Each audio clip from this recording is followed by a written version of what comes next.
당신이 가장 힘들어하는 스트레스, 옆 사람에겐 아무것도 아닐 수 있습니다. 똑같이 마감에 쫓기고 있는데 어떤 사람은 묵묵히 자리에 앉아 일을 끝내고 어떤 사람은 숨이 막혀서 자리를 박차고 나갑니다. 똑같이 스트레스를 받아도 어떤 사람은 친구들을 찾아 나서고 어떤 사람은 혼자만의 공간으로 들어갑니다. 단순한 기분 차이가 아닙니다. 여기엔 성격이라는 보이지 않는 설계도가 작동하고 있습니다.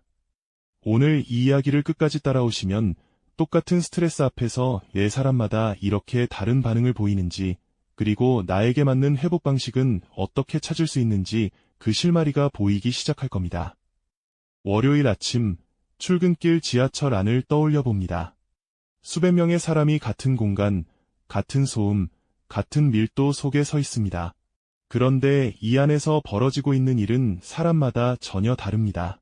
이어폰을 끼고 눈을 감은 채 자기만의 세계로 들어간 사람이 있고, 옆 사람과 가볍게 눈인사를 나누며 오늘 할 일을 머릿속으로 정리하는 사람도 있습니다.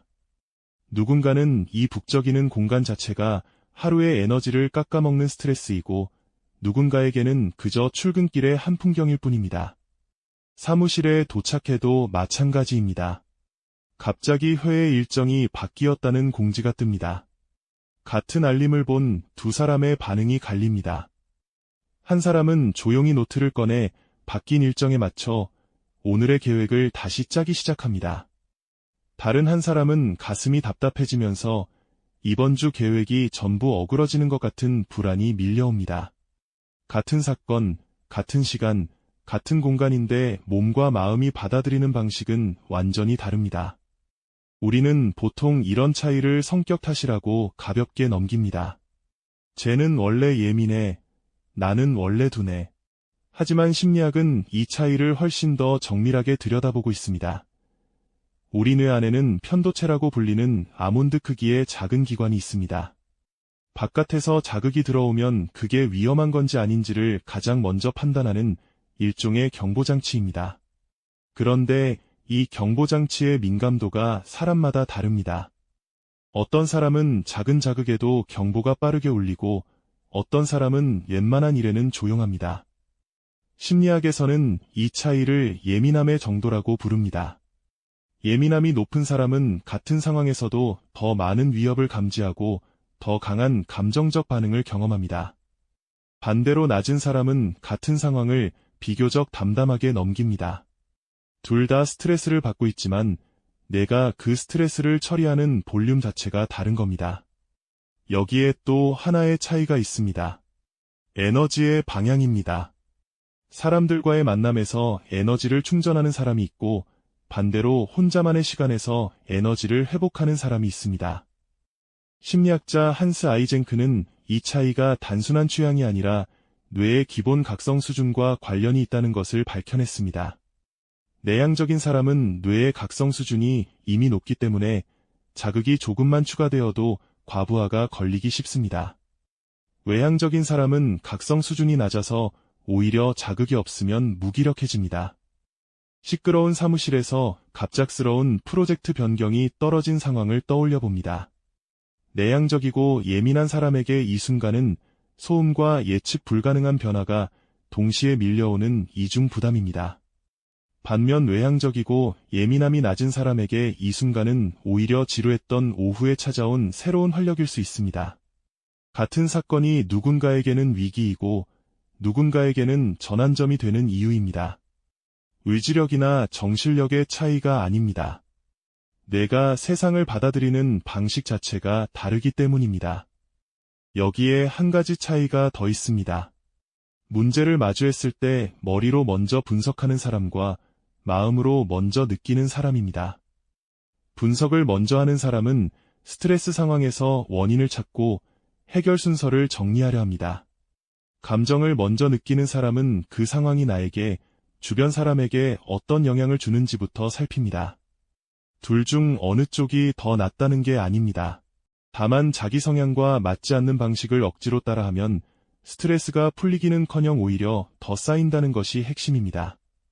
그래서 실제 행동으로 넘어가면 차이는 더 선명해집니다. 외향적인 사람들은 스트레스를 받으면 바깥으로 나갑니다. 친구를 만나거나 동료와 이야기를 나누거나 운동이나 야외 활동처럼 몸을 움직이며 에너지를 씁니다. 사람과의 접촉 자체가 이들에게는 충전이기 때문입니다. 내향적인 사람들은 안으로 들어갑니다. 혼자 산책을 하거나 좋아하는 음악을 듣거나 조용한 곳에서 아무것도 하지 않고 가만히 있습니다. 밖에서 보면 아무것도 안 하는 것 같지만 이들의 뇌는 그 고요함 속에서 과열된 시스템을 시키고 있는 중입니다. 계획적인 성향이 강한 사람은 스트레스 상황에서 가장 먼저 할 일 목록을 작성합니다. 혼란 자체가 이들에게는 가장 큰 적이기 때문에 정리하고 순서를 매기는 행위 자체가 해소법이 됩니다. 반면 유연한 성향의 사람은 계획을 세우라는 말 자체가 또 다른 부담입니다. 이들은 오히려 예상치 못한 경험이나 즉흥적인 활동 속에서 막혀있던 숨통이 트입니다. 직장에서 흔히 벌어지는 장면 하나를 생각해 봅니다. 팀 프로젝트가 난항을 겪고 있을 때 한 사람은 회의실에 모여 같이 이야기하자고 합니다. 다른 한 사람은 각자 생각을 정리한 뒤 문서로 공유하자고 합니다. 둘 다 문제를 해결하려는 행동인데 방법이 완전히 다릅니다. 그리고 서로의 방식을 이해하지 못하면 여기서 갈등이 생깁니다. 원래 있던 업무 스트레스 위에 관계 스트레스가 한 겹 더 올라가는 겁니다. 여기서 한 가지 짚고 넘어갈 것이 있습니다. 흔히 보이는 유형별 해소법 가이드, 어떤 유형은 여행이 좋고 어떤 유형은 명상이 좋다는 식의 목록은 참고는 될 수 있지만 정답은 아닙니다. 같은 유형이라도 사람마다 예민함의 수준이 다르고 살아온 환경이 다르고 지금 처한 상황이 다르기 때문입니다. 그런데 여기서 많은 사람이 놓치는 것이 하나 있습니다. 대부분은 나에게 맞는 해소법을 찾으면 스트레스 문제가 해결된다고 생각합니다. 하지만 실제로는 순서가 반대입니다. 인지심리학자 김경일 교수는 이런 이야기를 합니다. 사람들은 컨디션이 좋을 때 자기 성격의 장점을 보여주고 컨디션이 나쁠 때 자기 성격의 단점을 보여준다고. 같은 사람인데 어제와 오늘이 다른 건 성격이 변한 게 아니라 컨디션이 변한 겁니다. 스트레스를 받았을 때 우리가 보여주는 모습은 대부분 성격의 단점 쪽에 가깝습니다. 내향적인 사람의 장점인 깊은 집중력과 세심함은 사라지고 고립과 예민함만 남습니다. 외향적인 사람의 장점인 활력과 사교성은 사라지고 산만함과 충동성만 남습니다. 그러니까 스트레스 해소라는 건 단순히 기분 전환 활동을 찾는 게 아닙니다. 내 성격의 장점이 다시 작동할 수 있는 상태로 돌아가는 과정입니다. 그리고 그 상태를 결정짓는 가장 강력한 변수가 놀랍게도 수면입니다. 잠이 부족하면 뇌에서 감정을 조절하는 능력이 급격히 떨어집니다. 잠을 못 잔 상태에서는 아까 말한 뇌의 경보장치가 평소보다 훨씬 과민하게 반응한다는 연구 결과도 있습니다. 평소에는 넘길 수 있었던 동료의 한마디가 오늘따라 유독 거슬리고 평소에는 감당할 수 있었던 일이 오늘따라 벽처럼 느껴지는 이유. 정신력이 약해서가 아니라 어젯밤 잠을 제대로 못 잤기 때문일 수 있습니다. 어떤 해소법을 시도하든 수면이라는 바닥이 무너져 있으면 아무것도 제대로 작동하지 않습니다. 이쯤에서 처음의 질문으로 돌아가 봅니다. 그 친구와 나는 에너지를 충전하는 방향이 다르고 자극을 받아들이는 민감도가 다르고 문제를 마주하는 방식이 다릅니다. 그 친구에게 사람을 만나는 것이 충전이었다면 나에게는 그것이 오히려 에너지를 쓰는 일이었을 수 있습니다. 그 친구에게 계획을 세우는 것이 안정감이었다면 나에게는 그것이 또 하나의 부담이었을 수 있습니다. 그렇다면 나에게 맞는 방법은 어떻게 찾을 수 있을까?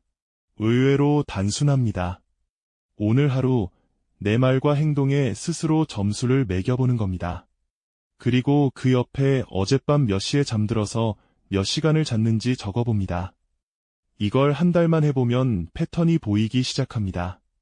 어떤 날 내가 장점을 보여줬고 어떤 날 단점이 나왔는지 그 차이를 만든 게 무엇이었는지 거창한 검사 결과지가 아니라 이 작은 기록이 나를 아는 가장 정직한 방법이 됩니다.